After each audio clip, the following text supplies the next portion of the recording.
KLRN Radio has advertising rates available. We have rates to fit almost any budget. Contact us at advertising@klrnradio.com.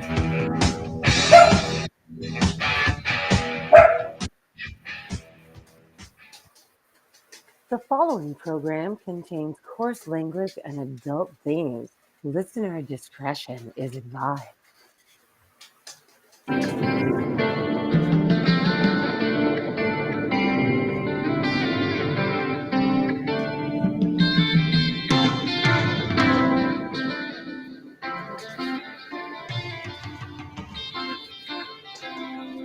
How are we doing? KLRN. It is Thursday night. It is your early introduction to the weekend. It is disasters in the making. How's everybody doing? This is Brad Slager getting ready to take you on a venture down our debris-strewn highways. Zip up the parka, pull on the rain boots, get ready for a torrent of bad film. But we're not riding alone here, because joining me in the co-pilot seat, as usual, every 2 weeks from ScreenRant.com is Paul Young. What is happening, Paul? What's going on, my friend? Have you dodged any cows today? I've been lucky enough. I got to be honest with you. Not dodging any windswept cows. Not in my neck of the woods, but in some parts of the country, yes, it has been difficult. So we're going to look for that. We're going to strap ourselves into the Dominator 5. That would be the Reed Timmons storm chasing tank of his. I logged on today to watch Twisters, like just to watch it, because I still like the movie. I mean, it was a good enough movie back in the day that it spawned a fairly lengthy running theme park attraction at Universal Studios in Orlando. Yes, I've attended that one. And all the wind would come. I liked it because that was back in the day of practical effects where you enjoyed what you were doing. They replaced it with the Jimmy Fallon ride. Yeah. Wow. Really? Okay. It's all right. I mean, it's fun, but it's not Twister. But unfortunately, most audiences have outgrown Twister. What was it? Is it 99, 98? I mean, it's a late 90s movie. Yeah, it's some time ago, and in fact, the stars are such that they probably faded from the knowledge of the current movie-going generation. That would be Helen Hunt and Bill Paxton. But yeah, it was it was pretty damn significant summer film. Actually, it was very successful. It's not a good film, right? I mean, it's a disaster. The script is basically 30 pages and consists entirely of dialogue of go, run, over here, right, turn, get in here, hold it, stop. That's literally the entire movie. I'm gonna leave my current fiance. I mean, the story is he's leaving his current fiance for his still married wife who chases storms because he just loves it so much. And eventually she just gives him up because she can't beat both her and the storm. Isn't that a line? Doesn't she have that as a line of the film? I think, yeah, she said something like, I can't do this, Bill. I can't do this. And really what they're setting up is that the other woman is a tornado. And technically Helen Hunt, yes, but it's that whole thing. Because let me tell you something, Paul, when you're storm chasing, it gets in your blood and it never leaves. I think that the film itself has, the acting in it there's not much for them to do. They could have put any names in this because all they do is look up. They're peering up from just up at the Twister the whole time. They're just always looking up. Yeah. There's, there's driving, a lot of driving, but I guess that's points for realism. How about that? Anyway, the whole reason Paul and I are even bringing up all of this weather-related nonsense is because this weekend, coming out in theaters, is something Paul and I always like to do on this show, is bounce our poor cinematic selection on a much, at least, grander scale or better quality film in theaters. The sequel to Twister is coming out probably technically this night, actually. And cleverly, it's called Twisters. Yeah, like Aliens. Then there'll be Plural. Twister 3. So I dare suggest, now I haven't seen the movie yet myself, but I'm going to go on a limb here and say there might be more than one tornado based on the title. Otherwise, what do they call them? Twins or sisters? Sisters. Twisters, sisters. How about that? Alliteration and rhyming at once. You gotta love it. Meteorological alliteration is always the key. So, on that front, see what I did there? Wow. Yeah, Paul and I decided to look for a weather-related disaster film. Not necessarily on screen, but the movie itself being one. And we, through happenstance and serendipity and other kind of outdoorsy terms like that, we fell upon one dubbed Supercell. And this one is like right in my wheelhouse because it's got a decent enough budget, decent enough effort put into it, choked with stars, and the movie went absolutely nowhere. I suggested Tornado, which came out around the same time as Twisters, or Twister in '96 with Bruce Campbell and Ernie Hudson. That was my suggestion. It was a pile of garbage compared to the thing that you've suggested with Supercell. That thing. That says a lot. This movie, it came out this year. Did it now? Well, here's the thing with Supercell. You can't really technically call it a ripoff of Twister, and yet, man, there's just so many echoes to it, are there not? It's pretty terrible, and unfortunately, it stars the late Anne Heche, and I think this has to have been her last film before she passed. It might very well have been. See, that's the whole. There's this nebulous little thing in Hollywood because of the pandemic. There's so many movies that were in production and gotten delayed for years on end until theaters reopened and such. So we're not really entirely clear when things were fully shot, when some productions stopped, started back up. That kind of thing. So the ironic part is her co-star Alec Baldwin didn't kill her. Ooh, is that too soon? No, never is. Not when it's Baldwin. He always kind of has it coming. In fact, he's just been in the news. They just exonerated him of sorts from his gun-related lawsuit for the movie that he was shooting called Rust, in which there were deaths on the set as a result of recklessness. So, yeah, gunplay. Yeah, it honestly, with all the stories that came off of that set, he got damn lucky because these people did everything incorrectly when it came to handling weapons on a movie set. I have a friend in the industry, and that's what he does. He's a prop guy. He worked for a prop house, and we talked after that incident with Baldwin on the set of Rust, and he was telling me that the lady that they hired to do that she was only like 23 or something, and had only been doing it for like a couple of months, maybe just a little bit longer than that, and nobody else would hire her to doing that kind of work because she was so unsafe with it. And right, and she probably got. I think that's why she got hired too, because this is such a low budget production that they got somebody on the cheap, literally. Right. He said she was dangerous. So I mean, clearly now we see why. Yeah, and they were firing the prop weapons. They were actually like doing target practice and stuff between takes. They were horsing around on set with them at times, and yeah, they were basically asking for trouble. Yeah, so it's a for bad Baldwin situation. to get off the hook, he got lucky. I'm just going to say it. But yeah, he's toiling here. This is a movie by a very small studio. It's not quite a production house. It's an actual studio called Saban Films. But this is really one of those movies made for the international market.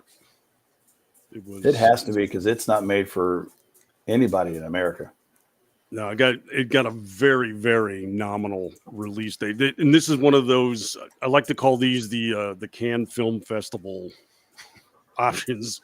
We've talked about it before, where they have a film market all around the festival and they shop scripts to all the various international territories.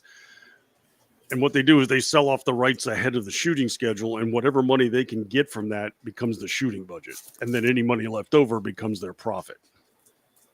So in the case of this film, you'll see the big tell is at the beginning. It says Saban Films, and then you've got about 7 other title cards come up for all these various production companies. that you've never heard of. These are the ones, like that's the one distributing in Italy. They got the England rights. This one does it in France, and so they'll get 2 million here, 2.5 million from this one, 1.5 from that country. And they'll get a $15 million shooting script, make the movie for $12 million. They just turned a $3 million profit. And a lot of times these contracts, in order to sell them, it has to be sold as a Hollywood release. So they'll put it in like 6 theaters. Oh my gosh. Evidenced by the fact that this sports a box office total of like 68 grand or something. Yeah, under $69,000. So that must have been what they did to it. Yeah, they probably released it for one weekend in like 3 theaters in New York, 2 or 3 in Los Angeles, with hardly any advertising or anything else. Even though it's got Alec Baldwin, Skeet Ulrich, and Hesh. Oh my gosh! And it was only released in 1, 2, 3, 4, 5. It was released in 5 countries, none of them America. Hungary, Right. Croatia, the UAE, Portugal, and Slovakia. Where the heck is Slovakia? So and that is exactly what it is. So they probably, gave Alec Baldwin $1 million. He might have shot for a week, maybe. And, most of his scenes take place inside of a van. So it isn't like they had to jet him out to exotic locations or anything. It's like, no, get in the Ford, turn around from the front seat and bark at people for a couple of minutes. That's the extent of his work here. So it's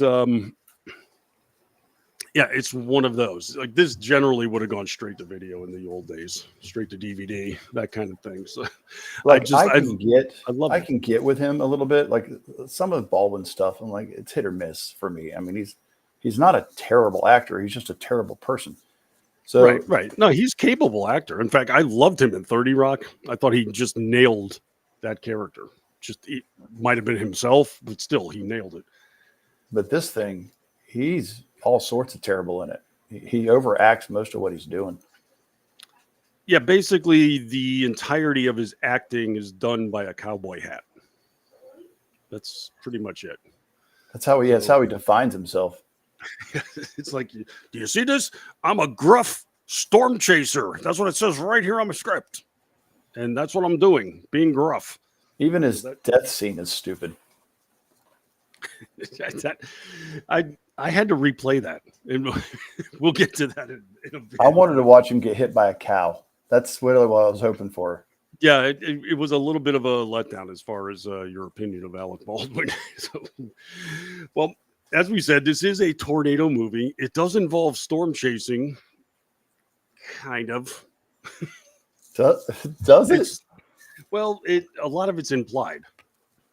We basically get the feeling of it. We get the insistence that they're storm chasing, but not so much seeing it. It's just a thing that's there. Take our word for it. It's got this weird MacGuffin. Like there's this thing that's driving the movie, right? The MacGuffin. And then they just like kind of lose it near the end. It just disappears. And then it becomes a different MacGuffin. And then that MacGuffin's not addressed much at all afterwards. And then you're like, well, where the plot go for this film? We were 35. I was watching it with my daughter. And we're 35 minutes into it. And she just says, what is this movie about? I have no idea. I know what I'm supposed to be about. What am I supposed to be watching for? But like none of that is happening. So I don't know what we're doing.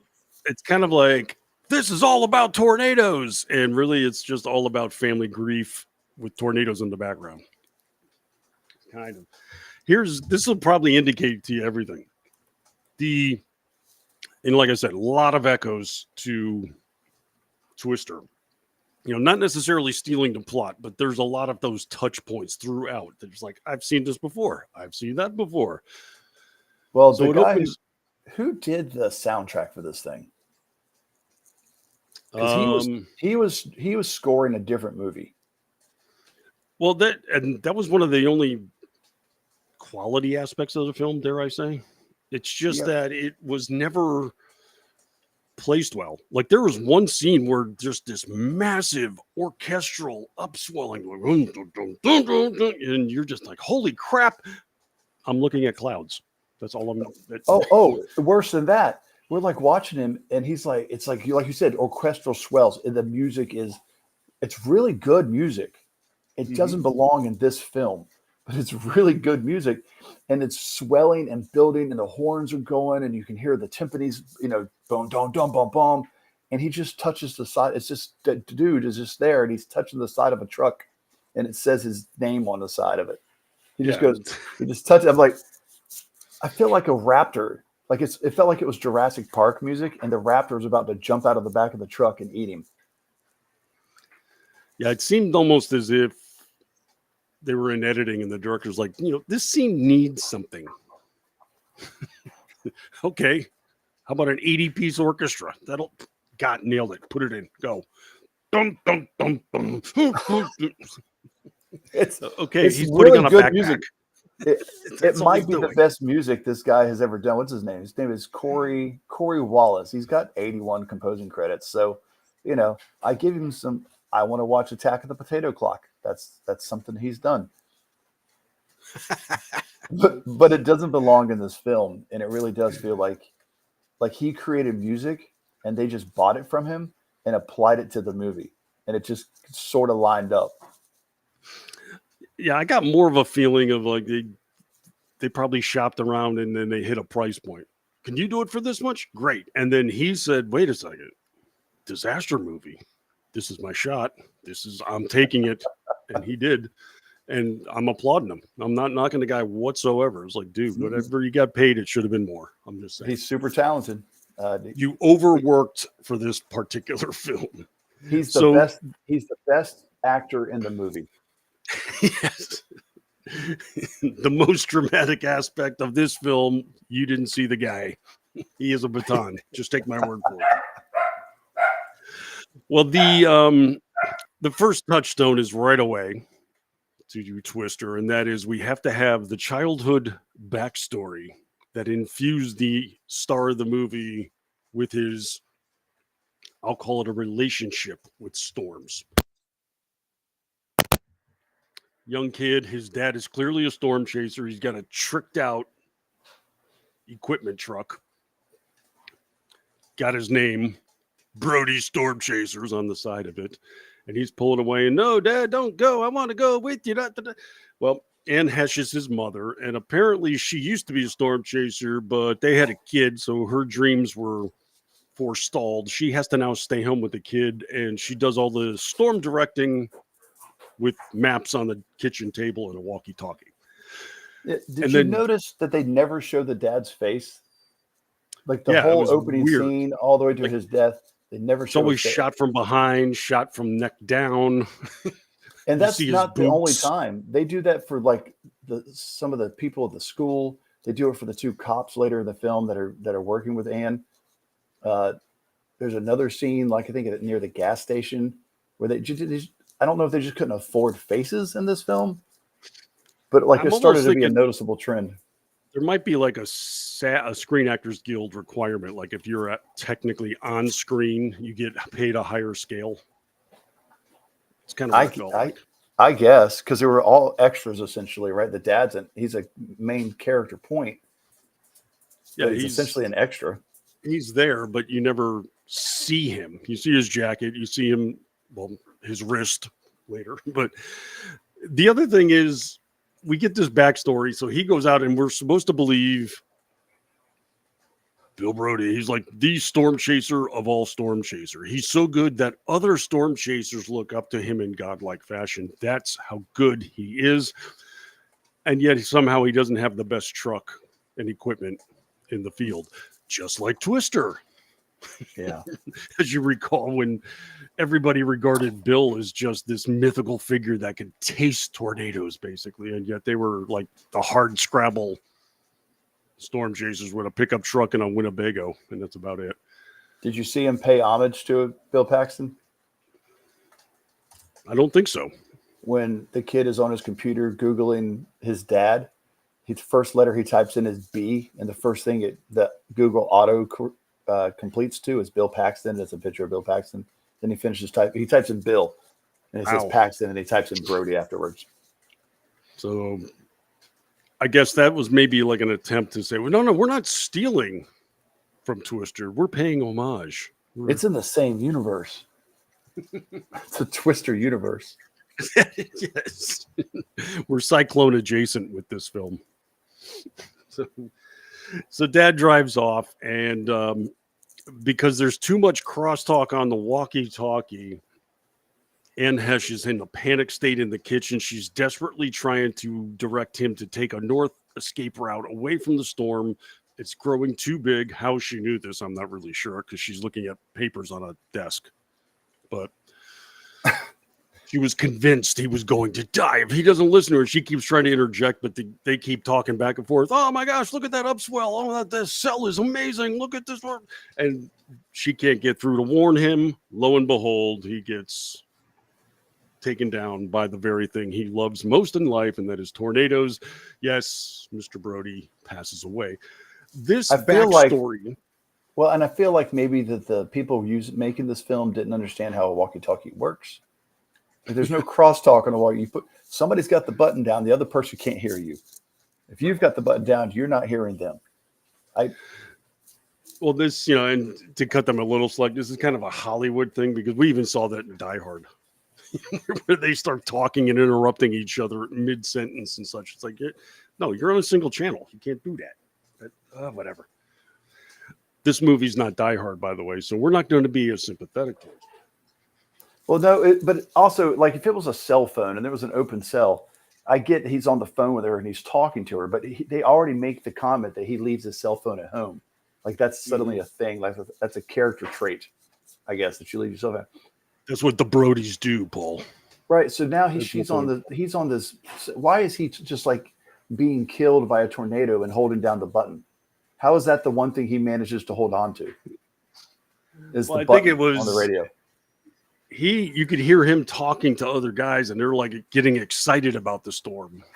Like there's like, we have an anvil crown taking place in the northeast quadrant. Can you believe that? Oh my gosh, check this convection taking place. And meanwhile, she's like, Bill, get out of there, Bill. I don't know why she's in a panic. I don't know why they put a 700-pound dude in the backseat of a Camry. How big is that dude? A lot of questions. Now, arguably, I have to say, full disclosure, Paul and myself did not go to school for meteorological studies, so we're not. That's true. High expert criticism taking place here, but nonetheless. Anyway, Bill Brody passes away in the storm. 8 minutes this took. It's like, as soon as the guy drove off the parking lot of the house, I was like, he's doomed. He's not going to make it. I know this. He's going to die. And yet that was in the first 15 seconds. 8 minutes go by. We're still building this backstory of Brody dying in a storm that we knew was going to happen. So this is the first issue. Now we're in present day. 10 years. This is important. This is 10 years later. They say 10 years later. So the kid was every bit of how old? 6? I would have gone with 7. I was thinking like 8 to 10 range. That's probably closer. 10. Do you know how old this dude is supposed to be in this movie? The lead character? He's in high school, so he's got to be 16, 17. William is supposed to be 16. Okay. The kid that we saw, young William, is at least 8 to 10. So he should be 18 or 20. Yeah, he also 16. looks it because he's about 6'4". Dude, the actor. My daughter goes, how old and tall is this kid? And she goes, oh my gosh, the dude is 27 and he's 6'4". He's playing a 16-year-old. They didn't get any of this right. Wow, there you go. So we're referring to William Brody. He is the scion of the Brody storm chasing clan, and now understandable as you'd expect with teenagers that just lost a parent. He's brooding. So there he is in the basement with a rather odd-looking mechanical device. One would dare say it might have something to do with tornadoes. I'm going to dare and say it. It has something to do with tornadoes. Now, we go through the various angers, and they're dealing with things and such. And he's in school, looks out a classroom window, and he sees a massive storm brewing off on the horizon. He promptly climbs on the teacher's desk and climbs out the window. Well, we got to go back into why he's even there to begin with. So he's sitting in class, and this girl that he likes, Harper, played by Jordan Seaman, who, by the way, she's 19 or 20 filming this film, making this movie. This dude's 27. They were just a couple years away from pulling an Under Siege 2 situation. You know what I'm talking about? We've talked about that before. And the teacher's up there talking about weather-related nonsense or physics or chemistry, something stupid. And then the security guard walks in and says, I need this William Brody, to go to the principal's office. And they found something in his locker. Like they're doing random locker searches. And you're like, okay, what's this kid got? And you got to figure he's brought this stupid looking MacGuffin with him. It's just, It's it looks like a transformer canister that you would see hanging outside your house. Yeah, I mean, it's like what, maybe a yard tall, 6 inch to a foot wide cylinder. It fits in his backpack, but it's nondescript. Like did somebody report him? And he's holding it. Like he's sitting in the chair holding the backpack on his lap. So if that's why he's in the principal's office, because they found the backpack, why are you giving him the backpack if you think it's a bomb? And why are you calling him to the... People keep talking about it being a bomb because it stands up, and on the end you'll see some dials and switches and a meter and such. This is the secret Brody storm device. Why he brought it to school was my question. And why would they find it in a random locker search and then give it to him? I'm pretty sure somebody ratted him out. Like, we saw him put a bomb in his locker and then go to class. It just doesn't make any damn sense, but nonetheless, he's got it. He jumps out the window. He hops up on. He climbs up the teacher's desk and goes through the window. Instead of go down the hall, take the stairs. He needs to get on the roof of the building. He parkours himself here, and then he's standing on the corner of the building. But the part that cracks me up is he does it. He gets out there and he's dealing with the device or whatever. And everybody in class is just mystified by this. Oh my God, what's he doing? Check it out over there. He's sitting on a roof. He's not doing anything. From your vantage point, you see a guy on a roof, and that is it. And the best part is how the class reacts. So the first part is it's a teacher just looks out the window, right? And you would have thought it was a scene from Red Dawn where the commies are landing out in the field, and everybody just gets up. Everybody in class just gets up, and not a single person pulls out their cell phone. That's how you know that this thing is not scripted well. Because if you're in a classroom in 2020 and a bunch of teenagers, the first thing that's happening is that thing's streaming live on TikTok immediately. Immediately. But they're all just completely mystified. Oh my gosh, what is he doing? Can you look at him out there? He's on the roof. And that is the extent of it.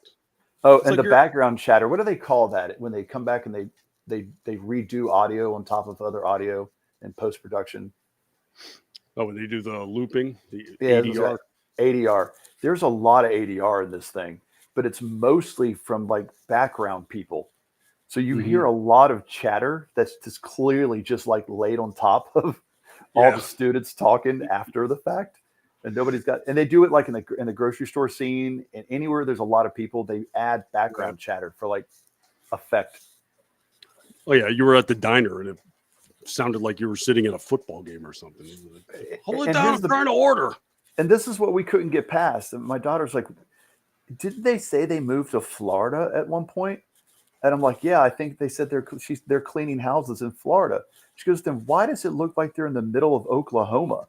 Like they're going to high school in Oklahoma? Because I don't know about you, I've never seen an open prairie in Florida. And that's what this kid is staring at, is an open prairie with a giant storm sitting outside the Well, yeah, the I mean, school. you can, like, if you drive through the state, I do it on occasion. You'll see sometimes those areas where there is a lot of. We're not a tornado active area, though. It's No, not, not like we're, that. I mean, we get them, but it's usually with like a hurricane or something. It's not like, the normal storms and those, tornadoes happen, but not like they do in the Midwest where it's like, shit, it's April, tornado season.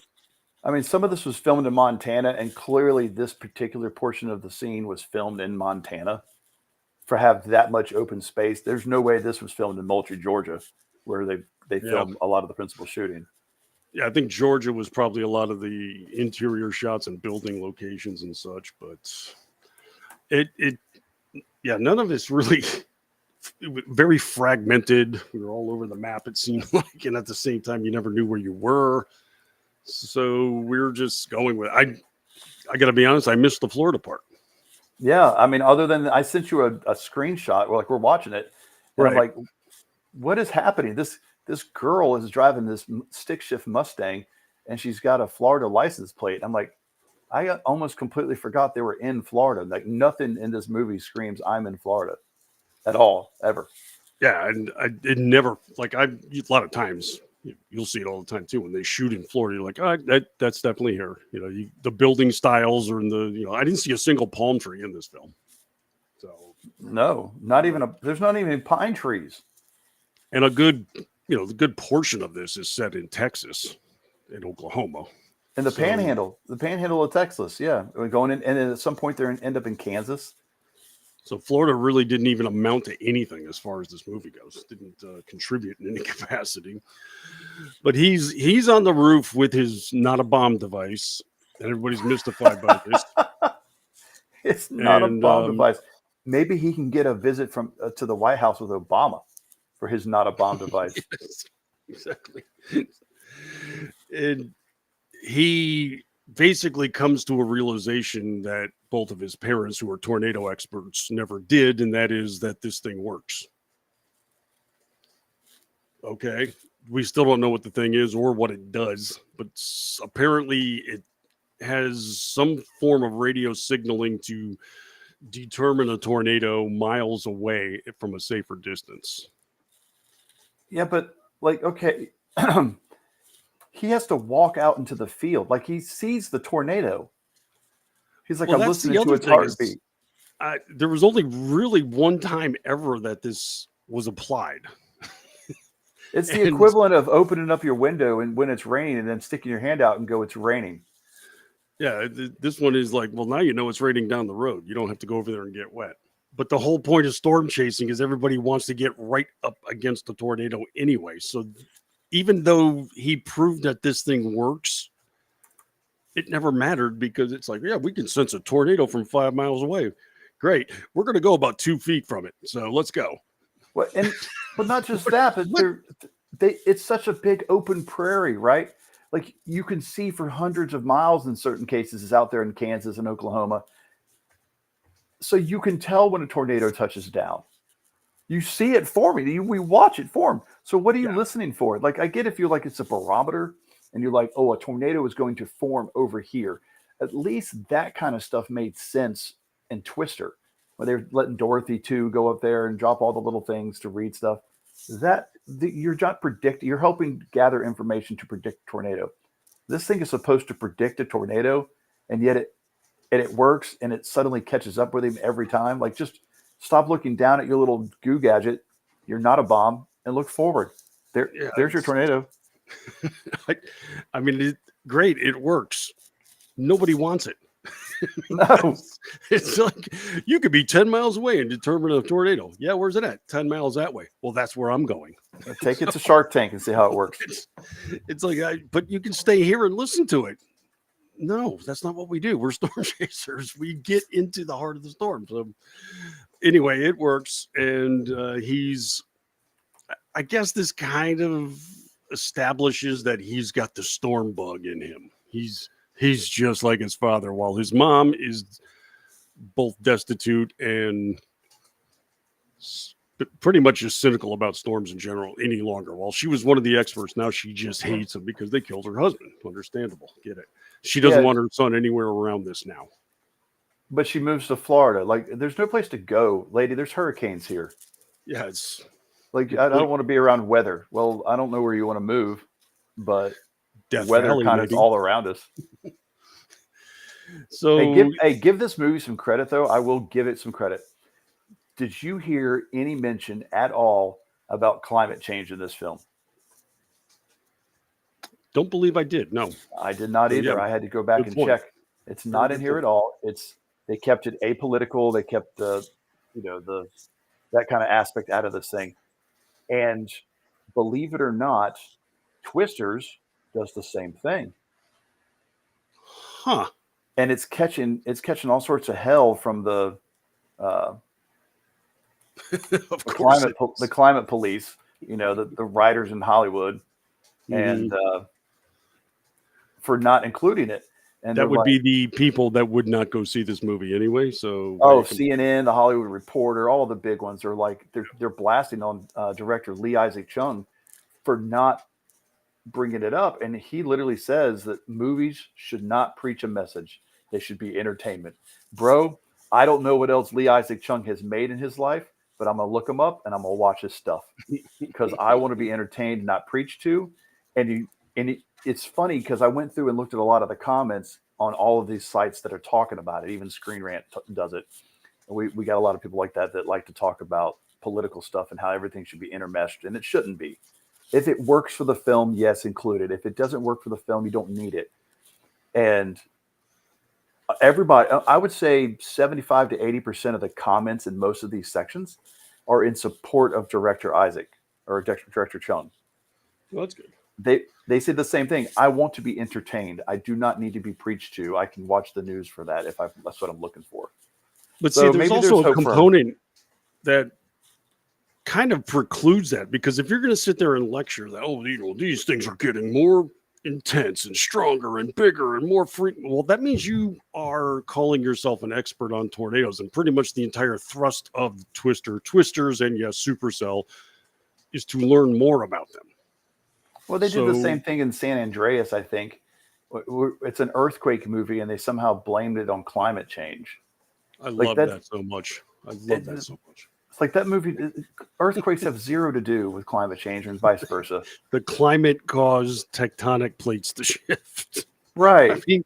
I mean, I'm not a geological expert by any stretch of the imagination, but I understand at least that crap that happens a couple miles underground, it don't matter what the temperature is. They're doing it. Yeah. But look, I give this guy some credit that's this director here. This is his first American film. He directed one series on The Mandalorian, and then he did a bunch of Japanese shorts. So, I like that. I hope the dude does well. I mean, I haven't seen this Twisters movie yet. It's supposedly a fun romp. I'll give it that. So if it's fun and it's summertime, that's all I need. So I hope this guy does well just for that. But I do give this film some credit for not bringing that portion of it up at all. Yeah, it's just basically the, it's just that overwhelming passion that's in your veins of chasing storms. So she's basically trying to tamp her son down, and he's also wrestling with the fact that he's got a crush on a schoolmate of his, and she's teaching him how to drive a stick shift Mustang. Where a girl in high school got a hold of that sweet ass car, I don't know, but nonetheless, she got it. Not from her parents, because they're not mentioned anywhere in this movie. Yeah, I mean, outside of Bill's parents, nobody else has family.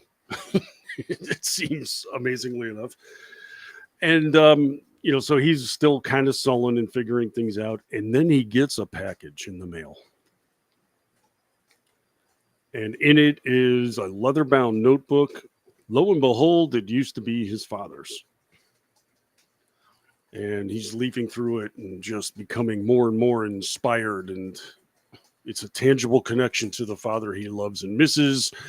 And it was sent to him by his Uncle Roy down in Texas. And there's a lot that goes unexplained in this movie and yet is heavily relied upon. Roy, for some reason, is thought to be responsible for Brody dying.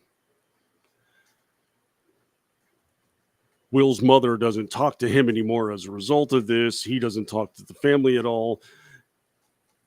But Will tracks him down because, lo and behold, Roy, played by Skeet Ulrich,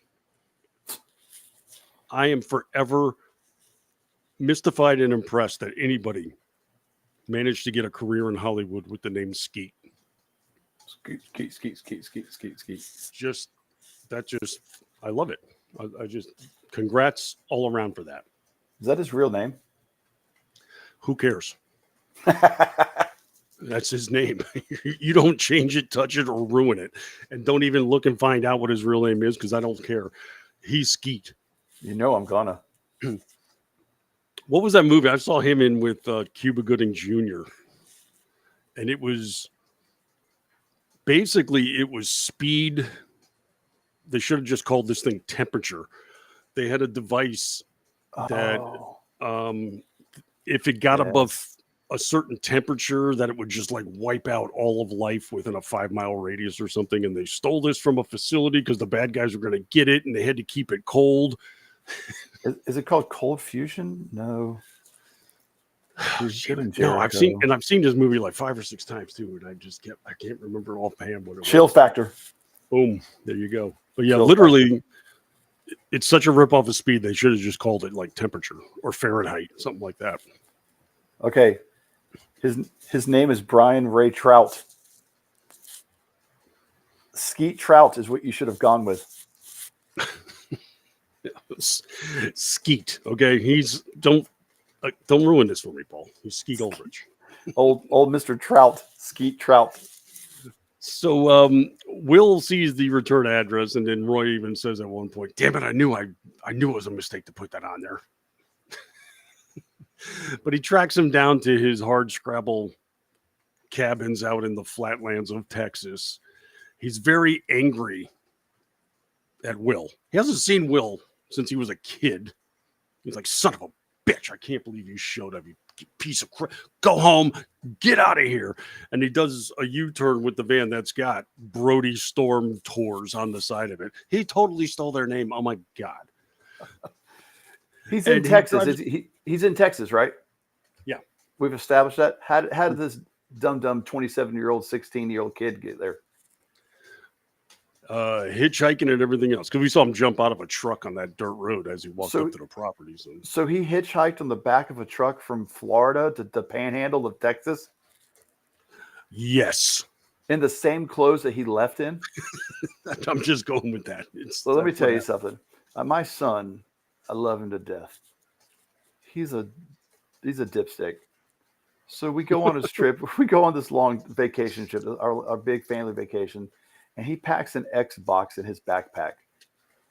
And that's what we get swabbed going through the JEA or JIA's terminal. And I'm like, "What are you doing? We're going into the Grand Canyon and places." I said, "Where do you think you're going to hook an Xbox to?" But like, it's too late now. We're at the airport. You're committed to having this thing in your backpack the whole time. That's this kid carrying around this stupid MacGuffin bomb, not a bomb. And then I send him on a trip to see his cousin, and they take a road trip down from Springfield, Missouri, at my sister's house, all the way down to Tampa. He takes a backpack and he's wearing the clothes on his back and one set of clothes in his backpack, and he's gone for 4 days. And I'm like, what are you doing? That's what this kid reminds me of. He's got one set of clothes and he's hiking from Florida to Texas.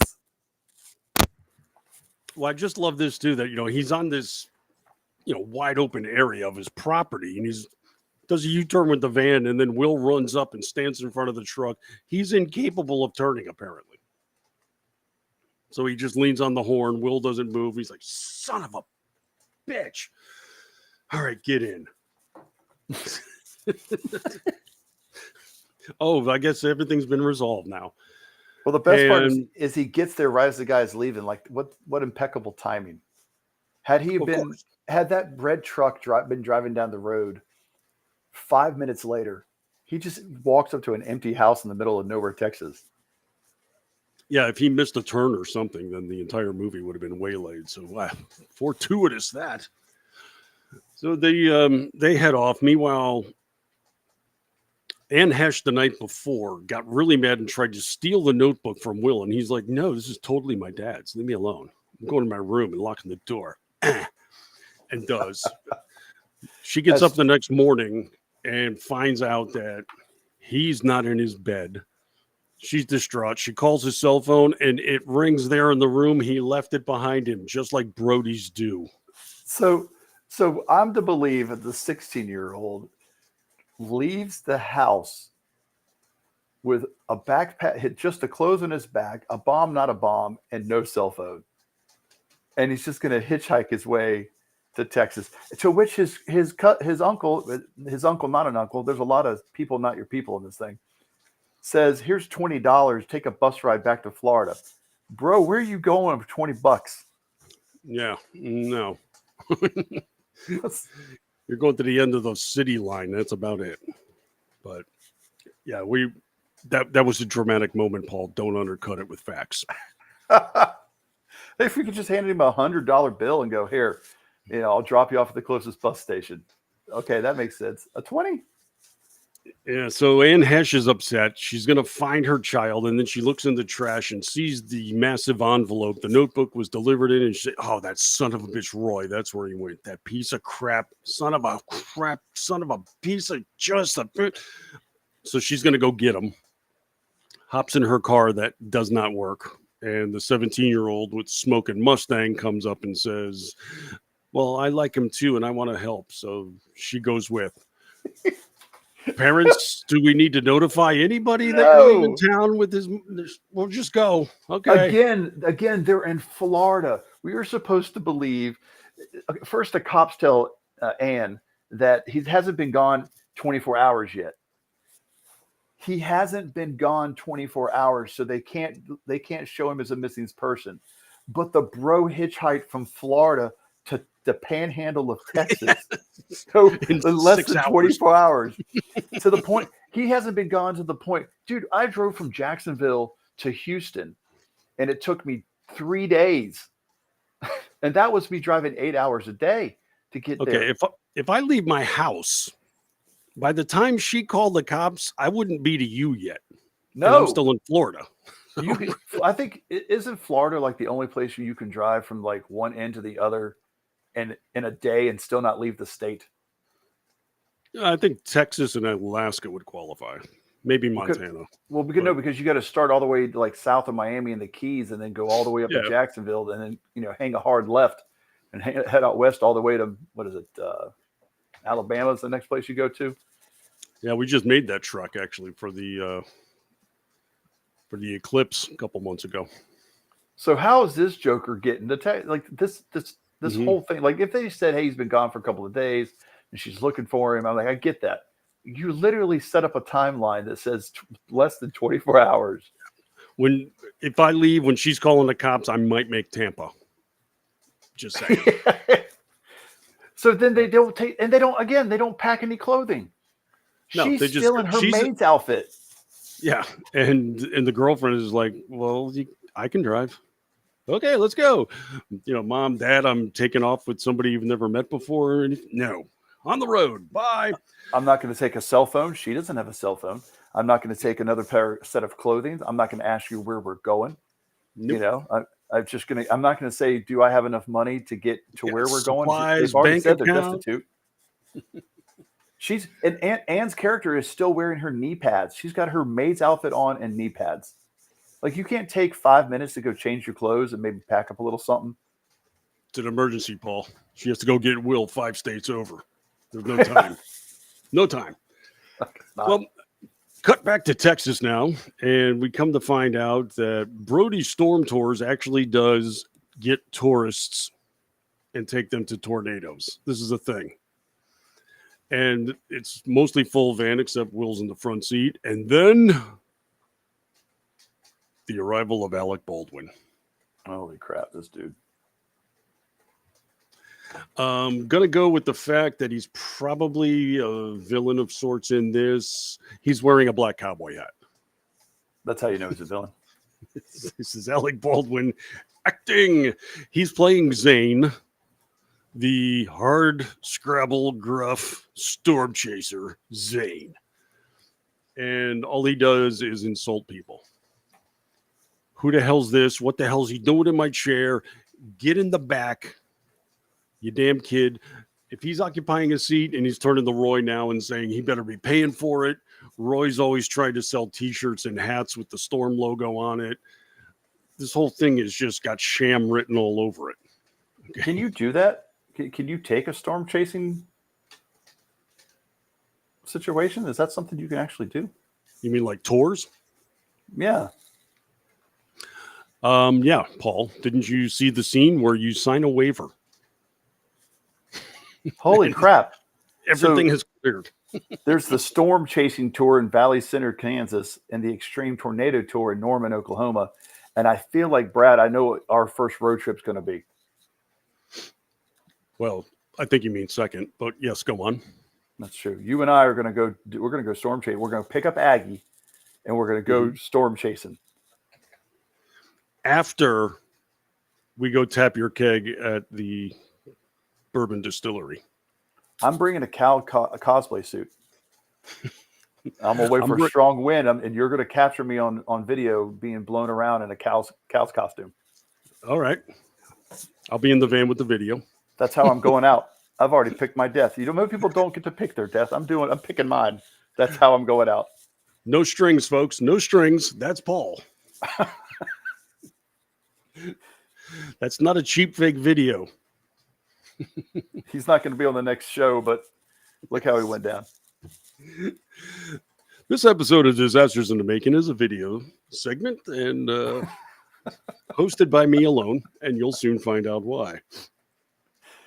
Just me mooing. You'll have to put the moo. You'll have to overdub the moo in post. So yeah, Zane is a he basically he angers everybody. He constantly threatens Roy with being fired. He barks at even his customers when he's not being melodramatic. We're about to go into the teeth of the bear cage, folks. Strap in. The teeth of the bear cage. I've never heard it called the bear cage. Well, I'm assuming that they did talk to a lot of storm chasers because some of the footage actually came from a legit Texas guy that's a storm chaser. So they were using some of his footage. They're driving down a road and they see all of a sudden just a phalanx of other vehicles pull up on the side. All of the storm chasers. Apparently, this is all the rage in America now. There's dozens and dozens of storm chasers everywhere. And he directs Roy, pull it over here. And he's between two trucks. The other people are like, no, you can't park here. Screw it out your ass, Tony. And they pull off the road. And they're like, no, you got to stay on the road. You can't be in the grass. He's like, screw it. But they keep driving until they're actually in a mud pile. Again, full disclosure, not a storm chaser by trade. But if I'm in a severe rain event, I'm pretty well sure you don't want to be in the mud to start with. Yeah. Guess what happens?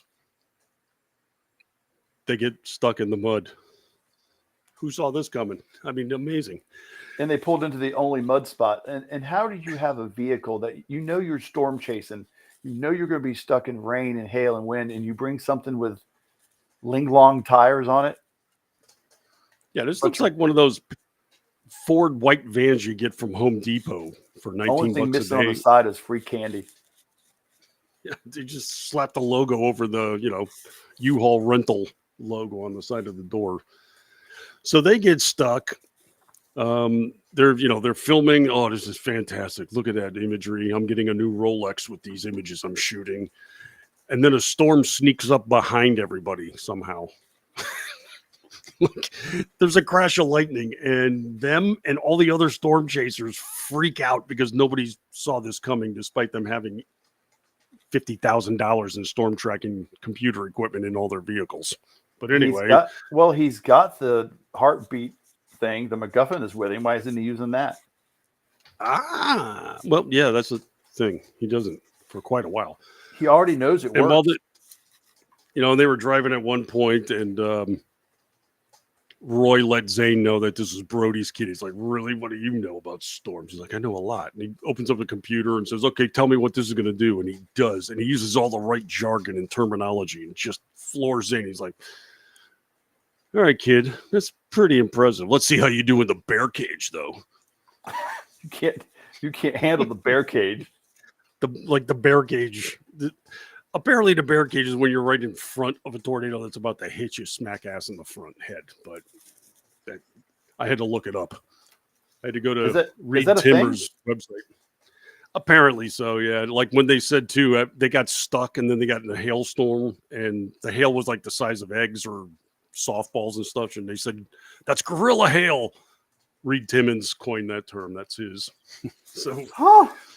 I think they did tap the shoulders of a few storm chasers, at least just to get, kind of like they did at ER. You have a doctor on set. Yeah, we got to stab him in the throat. Excuse me, thorax. Got it. Okay. So, yeah, am I in front of the storm? No, you're in the bear cage, son. That's the way that all works. Everything has to have a special term because it's special, you see. So they get smacked around by all this hail, blows out the windows. They all freak out. It's denting the roof of the van. Thank you, computers. The hailstorm was CGI'd on the roof. Oh, my gosh. It was terrible. It looked like rubber clay or something with computer ice bouncing. Okay, thanks, movie. But then they survive, and Zane just starts laughing. It's like, there you go, folks. You're welcome. I'm thinking, all right, the windows blew out. Rain is pouring in. How about the equipment? You want to do something about that? Maybe cover it up? Waterproof canisters, something that you got to know? Okay, I guess we're cool. How do you not have, this vehicle is designed by its very nature to be in the middle of storms. You're chasing storms. It's designed that way.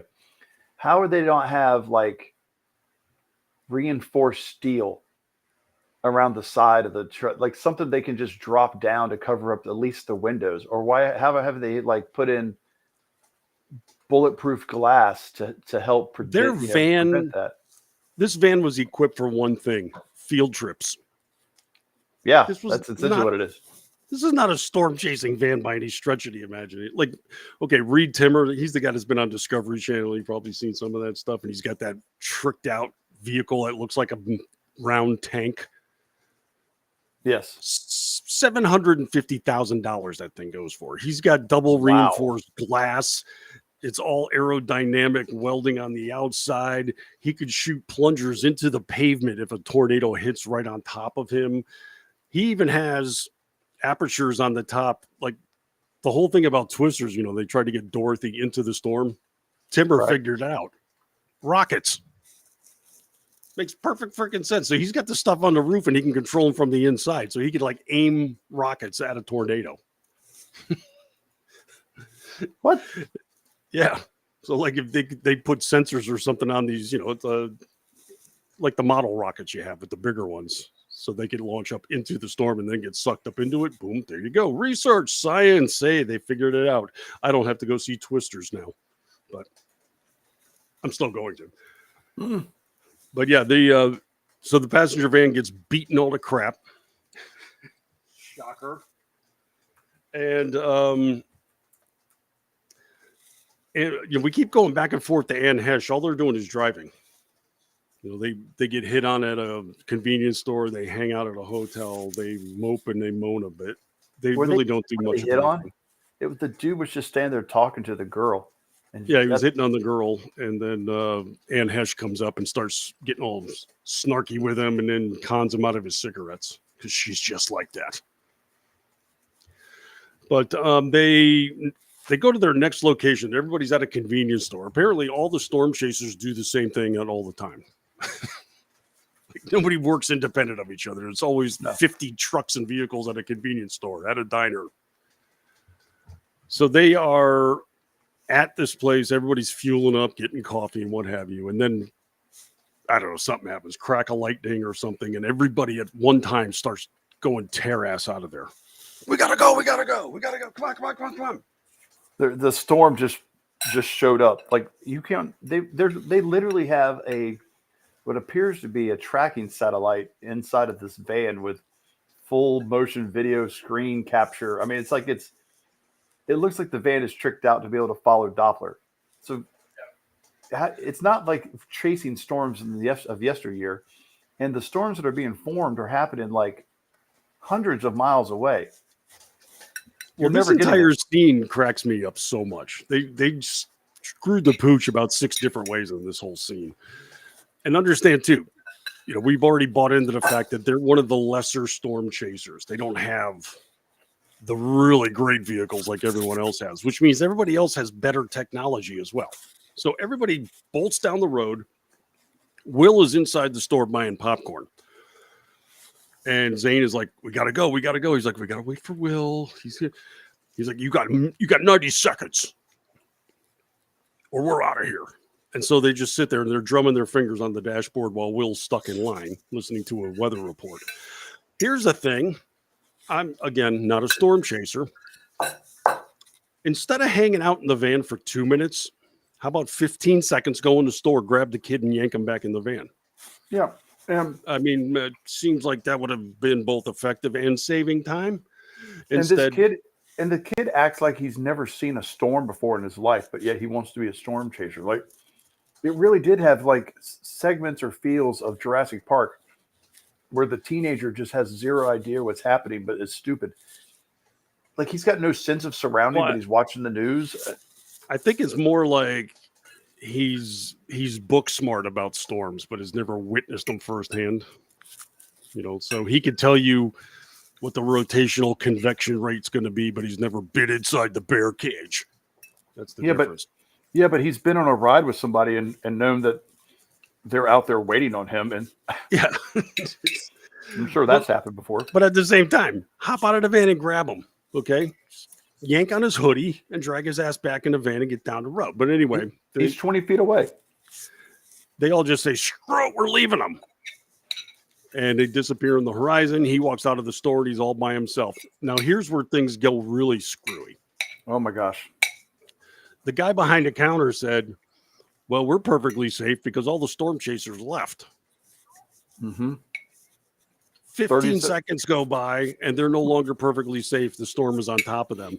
Everybody with the top flight technology completely missed the fact that the tornado was coming onto the store. It was on top of them. It was like nowhere else. So that happened. The next screw up report. The guy behind the counter says, holy crap, something's happening. He locks the door with Will outside and doesn't even think of like, hey, buddy, get in here. Yeah. Like, why? He locked the door to the point where he turned the sign around from open to close. Like, when there's a tornado, like, that's going to keep the tornado out. I'm a tornado. Oh, he should have just sorry, fellas. This place is closed. We're going to have to keep moving. He should have grabbed a paper and a Sharpie and just said, screw you, Will, and taped it to the window. Die, filthy scum. Brody, you suck. That's where he goes to hide. He does the only thing he can possibly do, and he hides inside of a phone booth. Who knew these still existed? But this one does. And it still works, by the way. It still works.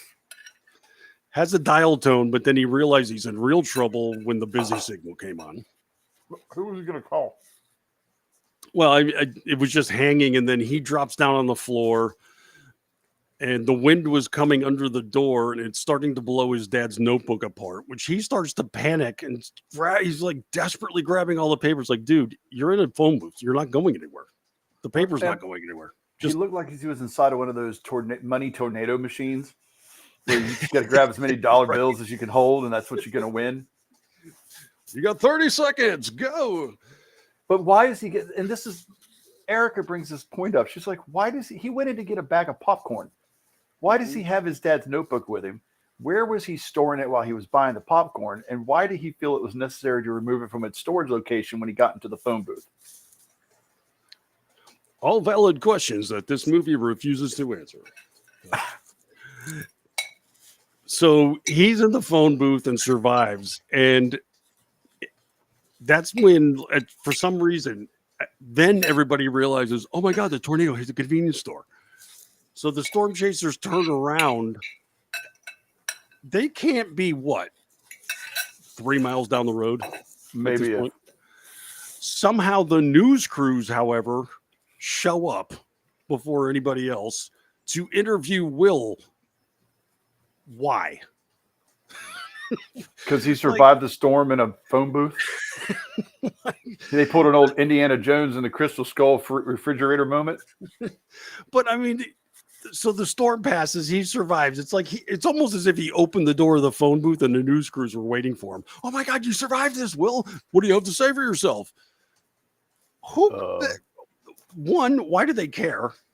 Two, there were people inside the store that also survived this. Aren't they special? No, because they're not a Brody. I mean, the news crews show up out of nowhere, like well, we just we were doing a remote convention and saw a tornado and came here. Oh my God, you were in a phone booth. We need a remote live location shot immediately. So the storm chasers make it back after the news crews, and Zane sees this and he's just like, well, I got to get on TV and advertise for my thing now. It's like, hey, this is Brody's kid. He's with me. I'm with the Tours, Brody Tours. It's Brody. I'm Brody Tours Zane. That's not me, but it's. And then Roy gets mad at this show and he ends up punching him. He ends up getting fired. The two of them, Will and Roy, go to the side of the building, have an argument. He pushes Roy down. Have you ever seen somebody fall down any easier than Skeet does in that scene? Yeah, well, he just touches him and he flops harder than a soccer player. All right, Paul, let me see you withstand the push from a 27-year-old, 6'4", 16-year-old. 27-year-old high school kid. And so he picks him up, and I guess they kind of made an agreement to start working together. Like, I never really heard him say it. It was just like, you need me. I have the ability to predict tornadoes that you can already see. You need me. Okay, to do what? So they go back to Roy's place, and Roy's got this fantastic storm chasing truck that used to belong to his father. Why aren't they using that? A hell of a lot better than the stupid passenger van. I don't even know. Well, the first thing he does is he sends Uncle Roy out to get the other truck, but he says it's in Oklahoma, which I guess means that it's in storage and they're not in Oklahoma. Maybe they're in Kansas. So he has to drive the broken truck to go get the new truck and then come back with the new van. Yeah, they have the new van right away. I mean, it seemed. I mean, they talked about getting it, but the next scene, boom, they got the van. He's like, "What took you so long?" Like, there's zero sense of time and space in this film. Even though Zane says at one point, storm chasing is 90% travel, but this movie reduces the travel down to 3%. Although we do spend quite a bit of time inside the damn van and truck, so yeah, maybe. Well, they so he sees the truck and he's like, oh my God, get inside, sit down, take it, get behind the wheel. And some of his dad's stuff is in the glove box, and there's some old lockers his dad used to use and such, and it's all a wistful, just a sweet, tender moment. And then his mom shows up all pissed off to ruin it all again. So Roy and Will go to a diner, or I should say a Mexican restaurant. And now word has gotten out. Will is Brody's son. So he comes in the restaurant and everybody applauds him. He's a celebrity now for being Brody's kid and for crouching in a phone booth. It's a slow clap situation. They introduced the slow clap, and it doesn't make any sense because they talk about everybody being a Brody, right? Like Brody was the highly respected person, and I guess this is set. It's set in modern times, so you have to assume the internet exists. And like, why do people not already know that Brody had a son and his son and wife lived down in Florida? And like recognize him when he comes through. Well, how about this too, though? Like 10 years after Brody died, nobody else has risen to his ranks. He's still the best ever. Yeah, I mean, we all know who Teed Rimmer is. Yeah, I mean, technology has gotten better since then. So I called him, bro. I just called him Teed Rimmer. Oh, you did. Yes, you did, didn't you? Which now needs to. That should have been the name of Uncle Roy. Was Teed Rimmer. Well, it sounds actually like a OnlyFans account. Oh my gosh! You took it to a different place, Brad. You were the one that brought it here. Okay, I didn't take nothing. But yeah, it's like after 10 years, nobody's been able to accomplish what Brody did. Okay, well, he made a not a bomb device that can hear tornadoes a long distance away. Fantastic. Nothing else has superseded that in the decade. So they go and after the slow clap applause, they sit down and order dinner. And then the mother says, "All right, I'm coming. You keep them there." There was one funny scene, I think, in this entire movie. She called Roy at one point after the massive storm, and he's like, no, the kid's perfectly safe with me, but he's standing outside the completely wrecked van. I was like, that's a nice touch right there. I like that. Good one. I see what you did. So he's talking to Roy about stuff, and then once again, something happened, and every single storm chaser in the restaurant tears badass out of the place. Well, and how does she know where he's at? Well, she was talking to Roy on the phone, I guess. Well, she calls him from her cell phone, so she's got her cell phone, and she's talking to him on his cell phone. And at no point does she ask to talk to her son on his cell phone. And then they're at the hotel. They're at this weird seedy motel, and she's just wearing a towel in her maid outfit because they didn't bring clothes with them like a bunch of Dorcases. And she says, "Well, where are you? Are you in the panhandle of Texas?" Or she goes, "No, are you in the panhandle?" And he says, "Yes." She goes, "Don't move. I'm on my way." Like, yeah, you stopped at a hotel.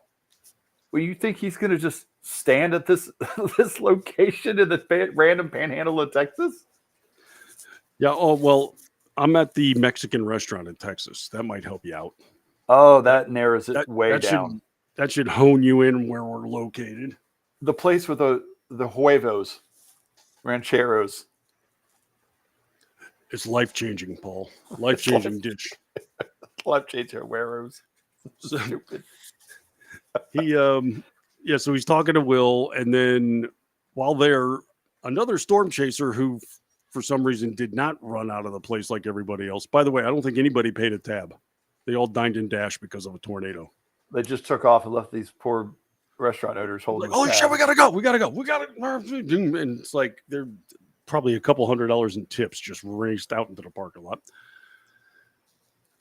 So Roy goes to talk with the guy and tells him, "Don't you move." Guess what? Will moved. He moved. He saw Zane in the parking lot and thought, "This is my chance. I'm going to follow my father's destiny with the guy that's been crapping on his destiny for 10 years. Sure. Makes perfect sense. So he goes out with Zane, and Zane's like, "All right, get in. We're going. We're going to go into the bear cage." And now he's got a couple of, Hindu Indian guys riding with him. One of them has to translate all the time. Where did they come from, and why are they in this movie? Why do they need to have another tour? They couldn't just get in the truck and go. The latest tour. And they didn't buy a hat. They should have been wearing Brody Tour's hat. Come on. And yeah, it's basically, if this dude is as rich an Indian as they say he is, oh, never mind. I see why. Oh, I just clicked on this dude's IMDb page. His name is Anjul Nagam. And the opening line for his bio says, Anjul Nagam was an executive producer and supporting actor in the feature film Supercell, starring Alec Baldwin. This dude made himself a spot. So basically they were at Cannes, and he's like, "I'll buy your film if you'll put me in it." He doesn't even have any lines. The other dude has the lines. Oh, it was the guy in the back seat that he was translating for. Right. Okay. Yeah, he's the guy in the back seat. I found it funny. Like Zane would lean over. He's like, "We're getting gorilla hail," and then he would turn over and he's like, "Oh, gorilla." Bro, he's given himself this dude has given himself sixth billing in this movie. He's in the film with no lines, and he's sixth billing behind Alec Baldwin. Oh, perfect. Well, there you go. He bought his way into Hollywood. He sure did. Don't Holy knock it. crap. He's got a career now. How much to get one of those stars on the Hollywood Walk of Fame? I will buy 2. Put me next to Don Trump. But they go out, and Zane is going to bring them right to the edge, right to the utter unspeakable edge. And then they get stuck in the mud again. I mean, it's always the dang mud. It gets you every time. It's hard to buy into the tension and drama when this is how it occurs. You're storm chasers, and you keep getting stuck in the damn mud. So they're pushing the van out. And I've had cars stuck before. I know for a fact the one thing you don't do is rev the engine and hyper spin the wheels to get out. You do the opposite. You got to rock that son of a gun. Yes, you get it moving. You barely move it just so you can get enough traction with the weight. That's the faster the wheel spins, all you're doing is hydroplaning in your mud and digging even deeper, you dumb shits. But again, I'm not a storm chaser. What do I know? So Zane gets out and he's pushing the van while he's telling Will, gun it. So he does, and he gets unstuck, but Alec Baldwin does not. Gripping Paul, he gets sucked up into the vortex. It was like a scene from a Superman movie where Kevin Costner dies and gets sucked into the tornado. Do you remember that scene where Kevin Costner's playing? Oh wow, that's a while ago. Yeah, yeah, he's playing the dad, and he tells him not to come out and save him, and Henry Cavill doesn't come out there, and it sucks him into the tornado. It was kind of like that. Like Brody's driving this car, and it's supposed to. He even makes this comment about, "Do you know how to drive?" And he says, "No, it's an automatic. You know how to drive." They set the whole scene up of him not being able to drive by putting him in a manual car, but then don't bring it to fruition, like at all. Don't even complete it, where he just has to learn how to suddenly drive a manual. That would have made more sense. He's in an automatic.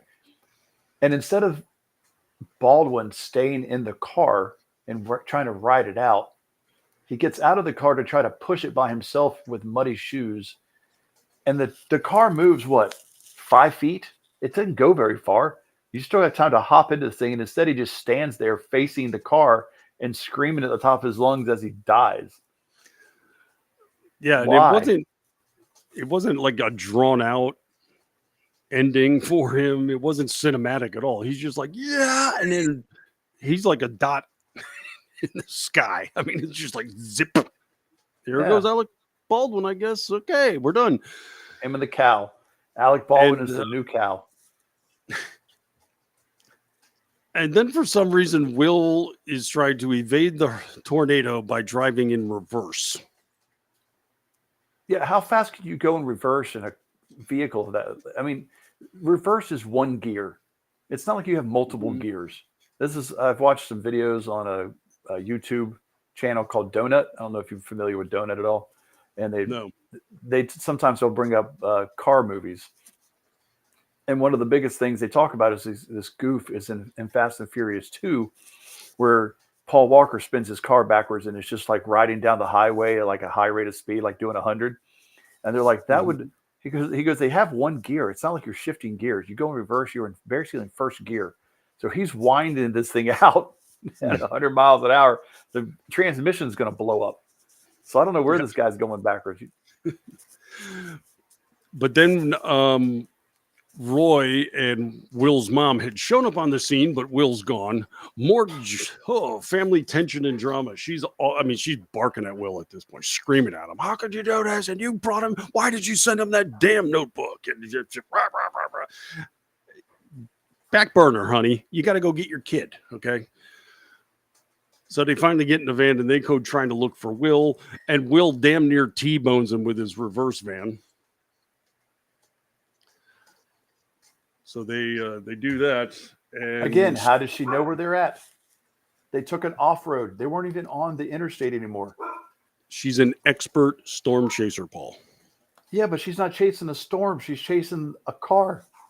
Expert storm chaser, Paul. I just You've explained convinced. it. You're right. I didn't hear you the first time. You've convinced me. And now, because they found Will, they're no longer in danger of the tornado. Did I follow this right?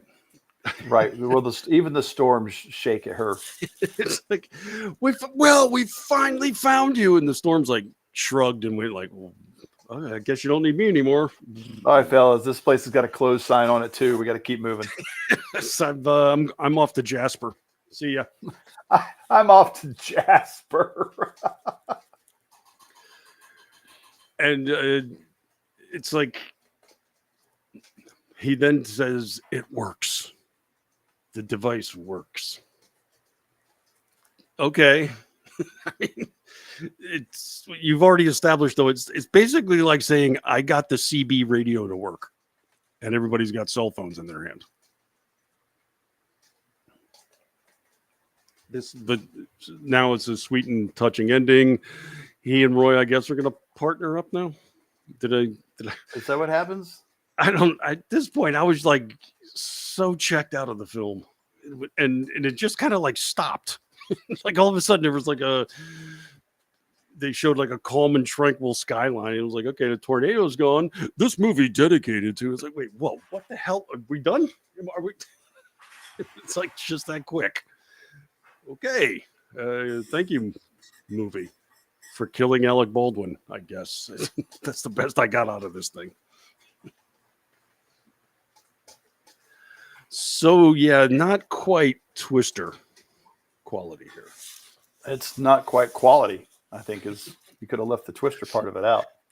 I do love though that one of the producers of this put himself in the movie and he had no lines.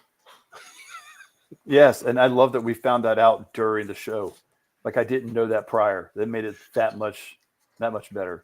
Well, the thing is, I had pulled this up on one site and that just had like the snapshots, thumbnails of all the people in the movie, and he was included in it. And I was like, I thought he was the guy that did the translating, but with a longer hair.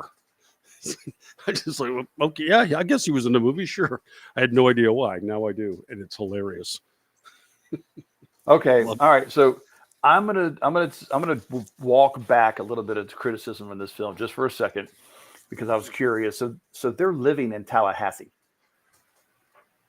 So they're in the middle of the Florida Panhandle, right? And to get to the Texas Panhandle, let's just go to the center of it, which is close to Oklahoma.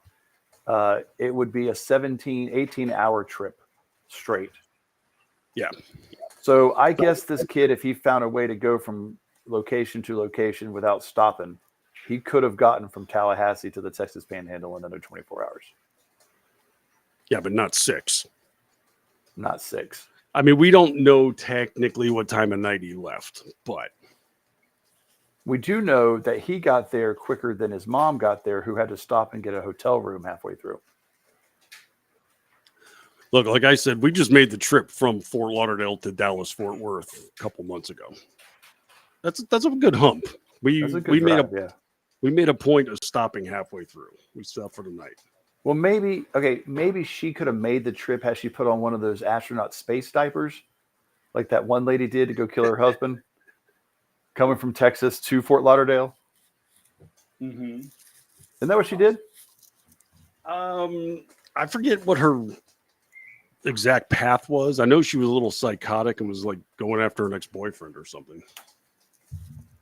Lisa Nowak.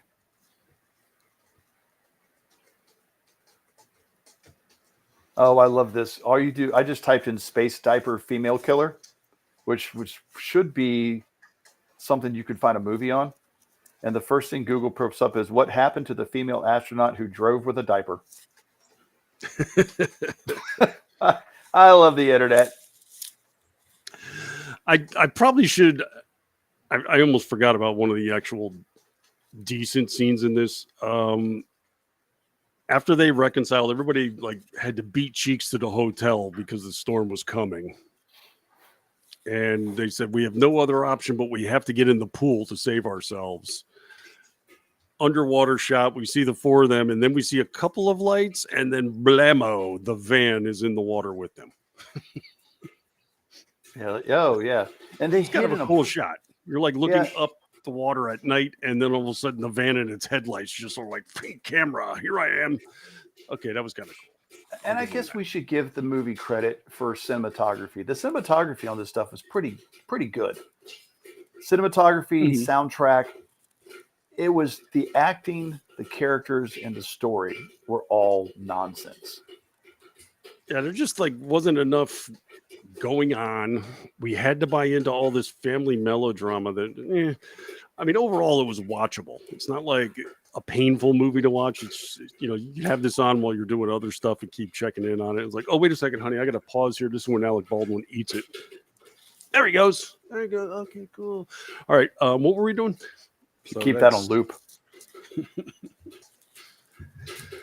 But that is Supercell, and it's available on Hulu. It's where I watched it. That's where I watched it as well. Cool, man. So yeah, I'll say this. I'd recommend it. I think it's a fun enough romp. So pop it in before you go and watch the new season of Shoresy. Just came on this week. Shoresy. Love that stupid Canadian show. Cracks me up no end. But I'm a hockey guy. What can I say? That's true. All right. Well, that's going to do it for our meteorological venture. Then, Paul, why don't you let everybody know where they can find some more of your content? You can find me on Twitter all the time. Not as active as I used to be. I'm reading stuff, but how would they find you? At Movie Paul. That's good. That's good information to give. That's why I have you around, Brad. just want to help the listeners out there, how to obtain more of you. As for myself, you can find me daily over at townhall.com. We've got a media column there called Rift from the Headlines, also regular featured on the front page of Red State, where I've got my own media podcast called Liable Sources. And you can hear more of me on this very network. Next Thursday, I'm going to be here with Orty Packard as he and I guide you through the vital information coming out of Hollywood on the culture shift. And Tuesday evenings, I am here with the ever-effervescent Aggie Rican on the Cocktail Lounge, where we bring all kinds of leisure news for you, from drinking, cocktails, sports, art, cultural items, you name it. It'll help you just relax and get a grip on what's going on in the world today with cocktails. And then if you need more of me than that, and let's face it, you do, if you head over to Twitter, I am at Martini Shark. Well, Paul and I will be back in 2 weeks. We got to come up with a title, though. We got to see what's on the horizon at the end of the month here. What is it? We getting into August, huh? August the 1st? Yeah, we will. We're not too far away from being back to school, so we may find some sort of school film. That could be a topic we could endeavor in. But all right, yeah, we'll start commiserating on this. We got a fortnight before we return here, and we will be back with more Dredge offerings coming out of Hollywood here on Disasters in the Making.